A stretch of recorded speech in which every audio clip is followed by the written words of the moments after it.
My lying to you decided my fate. I'm not a ladies' man. I never have been. And I never will be. Like many nerdy, overachieving bachelors, I've had to wait for the big catches to be shared. Once those major studs are out, the quiet nerds with good incomes start looking good to the rest of the women. My name is Bryce, and I married Naomi 23 years ago. Our first child only took 6 months to deliver, but the others were standard 9 months. My oldest, Denise, is in college. Her brother, Daniel, is a sophomore at Cross State University. Mickey is the youngest, and she's off to private college in the fall. She is apparently much smarter than the other two, as she has a full scholarship. My card is very appreciative of that. Naomi and I met at a business conference. She was handing out registration materials. Apparently, I was witty enough that she sought me out at lunch and sat with me. What sets Naomi apart from most is that she is significantly overweight. She seems indifferent to this and flirts like she's a skinny little girl. What she looks like has never mattered to me. We fell in love based on shared beliefs and desires. Naomi works, but only gets half of mine. She's an enigma. She's very smart and good-looking, but refuses to wear makeup or watch her weight. I try not to pry, but I saw her health report and it showed 240. That's not very good for 5 feet 4 inches. I learned early on to never broach the subject of diet and face paint. We have fights, but I can't say it ever affected our lives for more than a day or two. There is nothing exciting about this life. Once or twice a week, we make love. I never wanted to know if Naomi had love fantasies, and she was never interested in mine. I guess I'm old-fashioned in the sense that I think they're risky. I was first enlightened by my daughter Mickey, a senior in high school. Daddy, you're so dumb. I almost wish the milkman was my father. Did Mom have lip gloss on when she left for work this morning? How would I know that? Does she ever wear makeup? Not that I know of. So you think she sweats lip gloss and it magically appears? Probably not. What's your point? You think she puts it on for you? My stomach cramped. I was waiting for you to do something. Walk around and see if you smell perfume. I walked by, intending to fill my glass, and of course I smelled perfume. I turned back to Mickey. Probably not for me, huh? Maybe there's still hope, Dad. It's been going on for months. Since when did she start wearing blouses that emphasize her cleavage? I think if you check her credit card receipts, you'll find a lot of new clothes. If it were me, I'd get my finances in order. I kissed Mickey on the forehead and headed for my office. As predicted, Naomi's boutique purchases had gone from $0 to over $200 in the last 3 months. I called a guy I used to play golf with on the weekends. His brother's a divorce lawyer. I've been working my ass off to pay for my kids' education. If I can put them to work without paying off student loans, their chances of realizing their dreams will increase dramatically. Thus, my personal wealth isn't even 6 months' salary saved. If Denise wants to go to grad school, even that would be a blow. Denise, my college graduate, is very serious about Richard Denton, the son of the president of the company I work for. They met at a company picnic and grew up together. Attending the same high school and then college, they became one. Richard is a year older than Denise and now works as her father's assistant. Denise is a little flustered that the marriage talk isn't moving as fast as she had hoped. Considering how much the wedding costs, I have to be prepared to take another financial hit. Daniel fancies himself Romeo, and I have yet to see him with the same girl twice. Mickey doesn't like boys yet. All the nightmares fathers go through dreading the constant parade of boys with raging hormones have been avoided for me. I should thank someone. I lamented the night Mickey pointed out the change in Naomi. You weave what you think is the road to a happy life. It seems that this common thread has been pulled a bit from the fabric of our marriage. The lawyer convinced me to draw up 3 forms: a separation agreement, a post-nuptial agreement, and a petition for divorce. His suggestion was to find the right time and give Naomi a choice. The purpose of the separation agreement was to freeze assets at that time. Not so much to freeze, but to determine how much each of our shares were worth. Immediately moving what was possible into individual accounts was his suggestion. I've been thinking about whether to do it. Maybe it wasn't as bad as I imagined. I didn't have to ponder for long. Mickey had gone somewhere. After dinner, Naomi and I retired to the living room to watch TV. Bryce, since we'd saved up a little, I was thinking about getting some Botox injections and liposuction. I found myself thinking about those words. What am I supposed to think? Is she doing this for me? Wait a minute. I went into my office and pulled out 3 forms. I signed and dated all 3. Here, Naomi, this is for you. After a few glances, what is it? I think it's pretty obvious. The first one is a separation agreement, the second is a post-nuptial agreement, and the third is a petition for divorce. I've already divided the savings account. I'll be back this time tomorrow. If you don't sign the separation agreement and the post-nuptial agreement, I'll file a legal divorce petition. All because I want to spend some money? You're crazy if you think I want a divorce or separation. What's his name? Who? The guy you're doing all this for. I'm doing this for me and for you. Bullshit. You had 23 years to do this for me. 3 months ago, you weren't even doing it for yourself. What's his name? That's nonsense. There is no other man.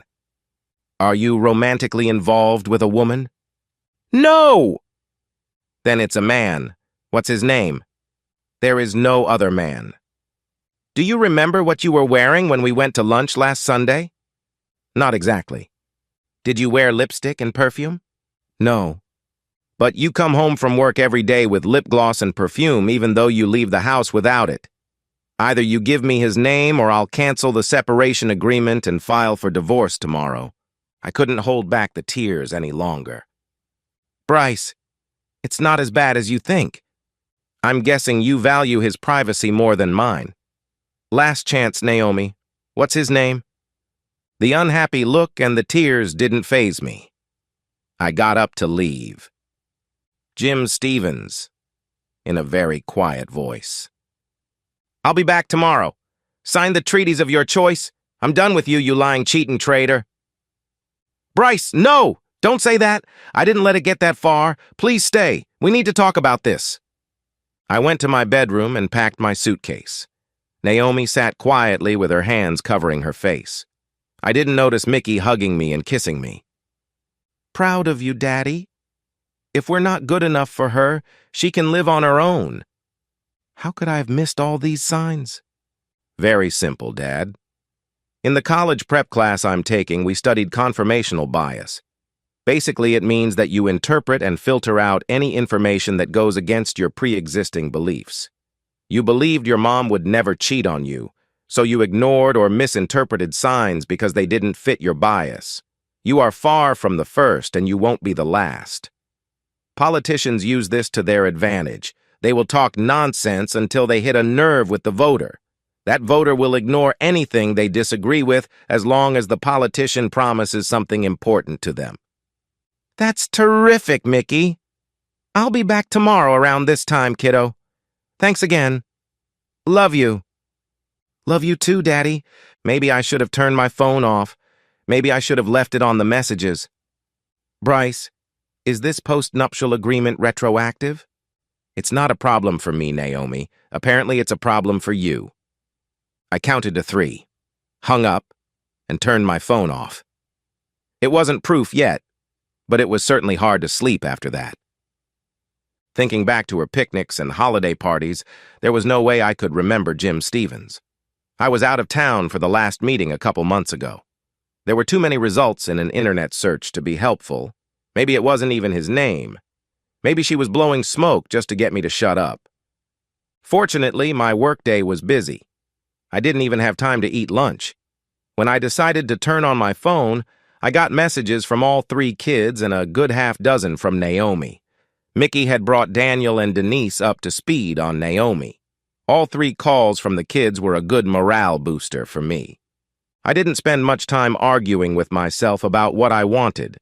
What I really wanted was no longer possible. Obviously, I wasn't enough for Naomi.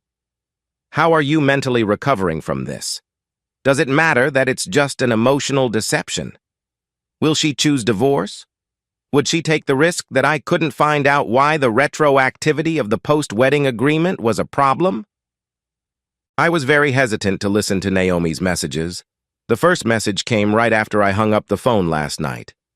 Bryce, it's not a problem for me. I was just reading the contract when you hung up. Please believe me when I say it's not a problem. I didn't have sex with him. I love you. Call me. Please do. An hour later. Bryce, come home. Please. I was stupid, but you stopped me from doing something terribly stupid. I love you. First thing this morning. Good morning, Bryce. I hope you slept better than I did. I wrote you a letter. It'll tell you everything. I signed a separation agreement and a retroactive post-nuptial agreement. I don't want a divorce, Bryce. I love you. About an hour later. Did you really have to involve the kids? We could have handled this calmly. An hour later it was. I'm sorry, Bryce. Mickey told me that she was the one who told you what I was doing and that she also told Daniel and Denise about it. We can work this out, Bryce. I love you. The shock came at noon. Bryce, I've resigned. I filed a complaint against Jim Stevens, but I doubt it will work. I'll see you soon. I love you. When I pulled up after work, Naomi's car was the only one there. I could smell lasagna, my favorite, and the dining table had been cleared and now had 2 plates and a candle burning. I put my things away in the home office and headed to the kitchen to get something to drink. The only time I had ever seen Naomi in full makeup was on our wedding day. I had some free time, so I went to the beauty parlor and asked them to fix me up. Do you like it? They did a good job on you. Yeah, you look great and I love it. What can I get you to drink? The signed papers are on the table. Couldn't you wait to read the letter before you eat? Of course it can wait. Dinner was quiet. Delicious, but quiet. Then I helped clean up. I moved my things into Denise's old room. You can have our bedroom. I won't deny you sex anytime you want it. Let me know when you want to talk. Naomi disappeared into Denise's room. I retired to my office. The papers were signed and dated. We were legally separated. I can't honestly say this is what I wanted. My emotions were at an all-time high. Moving happily ever after a tire or 2 burst. Was it possible? Taking 3 fingers of whiskey, I unfolded Naomi's letter. Bryce! I'm not going down the beaten path of cliches. I was being selfish and preparing to do something I would always regret. It all started when Jim Stevens was hired for the vacant office manager position. He is a very persuasive man, and I was drawn into the web by his constant flirting. As you know, not many people flirt with me. I was soaking up his attention. He suggested that I use lip gloss. I'm ashamed to admit that he was the one who chose the color. Soon after, he suggested I wear perfume, the first perfume he bought for me. We went out to lunch alone, and I played footsie with him. I was intoxicated by the attention he was giving me. He suggested I wear more revealing outfits, and I bought some for him to enjoy. Now comes the hard part. 2 weeks ago, as we were coming back from lunch, he took my hand and put it in his lap. When we parked, he pulled my head to his and I kissed him. That week, I refused to have lunch with him again. I went to lunch with him twice last week, and again on Monday. We kissed again. It didn't go any further than that. He demanded more from me, but I wouldn't give in. As you probably already know, it was his idea for me to get lipo. I hope you believe me when I tell you that's all that happened. I do love you, but my actions definitely don't validate it. I'm as sorry can be. When you accused me, I panicked. I thought I'd never been wrong enough to lie to you. I thought I'd hidden everything from you. My lying to you may have decided my fate. I have only myself to blame. My actions violate the post-nuptial agreement, so you are entitled to all property as stated in the document. I will gladly give up everything if I can keep you. If you decide to divorce me, I will not resist. I was foolish, and sometimes foolishness has serious consequences. I realize that now, albeit belatedly. You are all my love, Naomi. I sat in the chair for another hour. The only way for me to fall asleep was with a drink. In the morning, the sun seemed too bright. I picked up my phone and saw messages from all 3 kids. I made a group reply, "Your mother cheated. I don't know yet if what she wrote in the letter was true. We are officially separated, but we live under the same roof. I need time to determine where I will go next. Thank you for your support. It would be pretty hard without it. Love you, Daddy." When I finished getting dressed, Naomi was already waiting for me in the kitchen. "What's your schedule today?" Avoiding you. I did mention Naomi was smart, didn't I? She knew better than to say anything. I ate in silence, then grabbed my briefcase and headed for the door. "Let me know if you need anything, Bryce." "Yeah, one thing comes to mind. Get an STD test. Turns out she's not that smart." "Bryce, I did not have sex with him." "You lied every step of the way. What makes you think I should believe you? I wouldn't touch you without checking." Her defeated look and quieter tears were replaced by the words, "Goodbye." "I was tested today. It was a waste of money, but if that's what you want, I'll have the results in a few days. I'm sorry I snapped at you." "Whatever you say. I'm going to dinner. Is Mickey here?" "No, she's avoiding me too." A few days later, Naomi silently handed me a clean STD report. "I had a very good interview today. It won't be exactly the same, but I'll be working again. Did you have an expense plan? I give you money and you pay for everything?" "I haven't thought it through yet. I'll go through my checkbook and make an estimate." "Am I still on your health insurance or do I need to get my own?" "I haven't changed anything." "No, not exactly. I changed the life insurance beneficiaries on the kids. It caused a mist in my eyes and a couple drops of tears." Life was moving slowly. I still didn't know what I wanted myself. Naomi was happy with her new job. The kids were too busy doing their own thing to worry about our problems. Days turned into weeks. I made a lot of sarcastic remarks at the first opportunity. "Bryce, what else can I do? If you want a divorce, stop stalling. It's a done deal." Not 3 months into our separation, I began to heat up the situation. My office holiday party was coming up. I'm always there, but mostly because I'm in upper management. I decided to get a little revenge on Naomi. I arrived home at the usual time and the smell of cookies filled the house. I needed to change and get to the hotel downtown where the festivities were taking place. "Hey, sweetie, how was work today?" "Same as always. I'm not staying for dinner. We're having a company party tonight." "Oh my God, what's the dress code today? Just give me a few minutes and I'll be ready." "I'm sorry, Naomi, I'm not taking you. I have a date. I need to change." "I didn't have a date. I was picking up Mickey so she could dance. I rarely wear cologne, but today I did." "It's at a hotel downtown. If I drink too much or something, I'll just get a room. Good night, Naomi." I could tell by the look on Naomi's face how hurt she was. So be it. Unhappiness loves company. Her turn to deal with emotions she thought she would never have to deal with. Very few people asked about Naomi. The rumor spread and everyone knew something was wrong.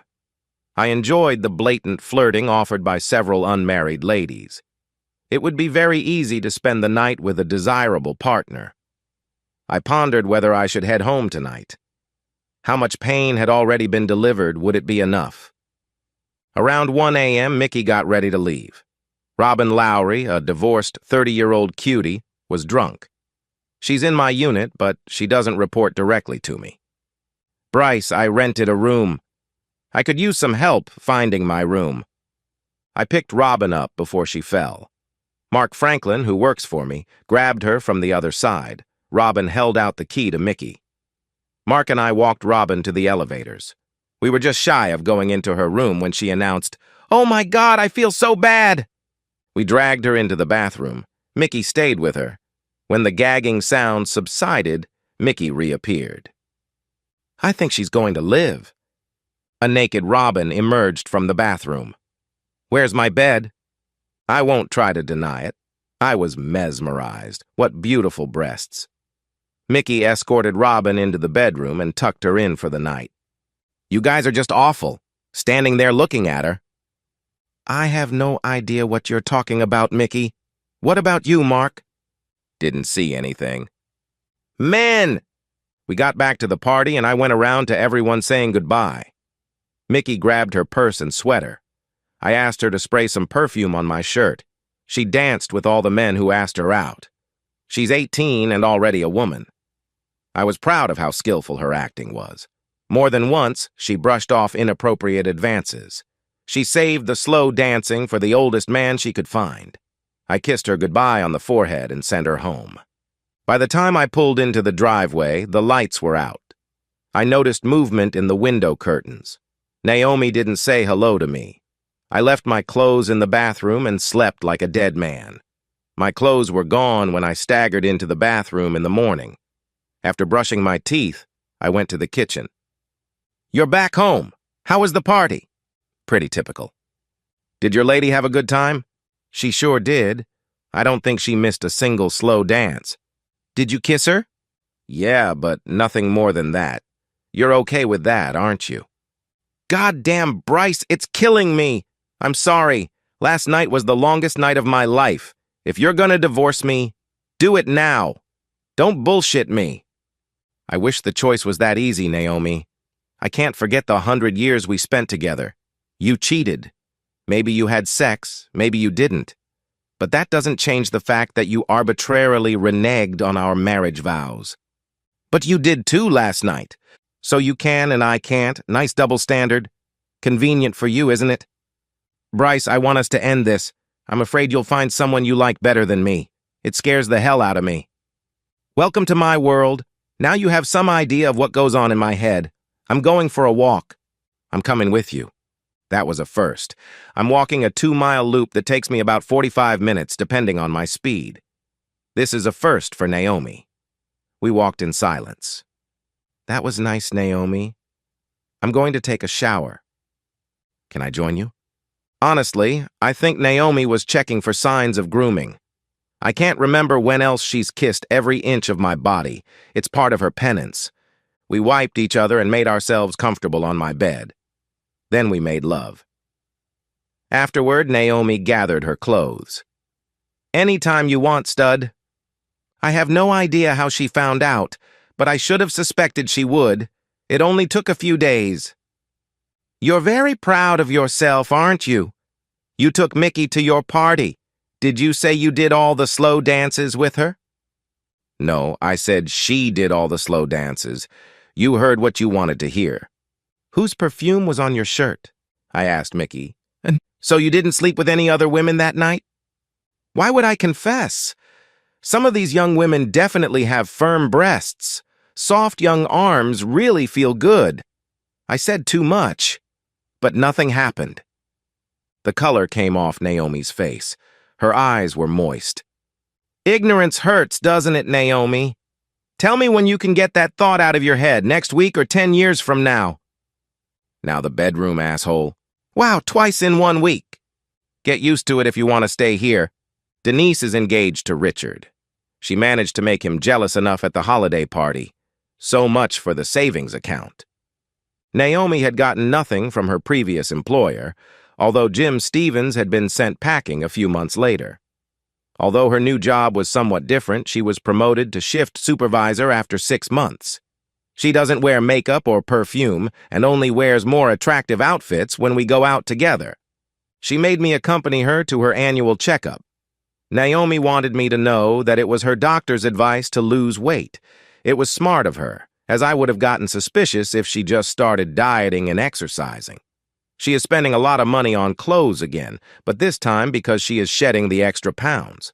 All 3 kids have taken turns to stop avoiding Naomi.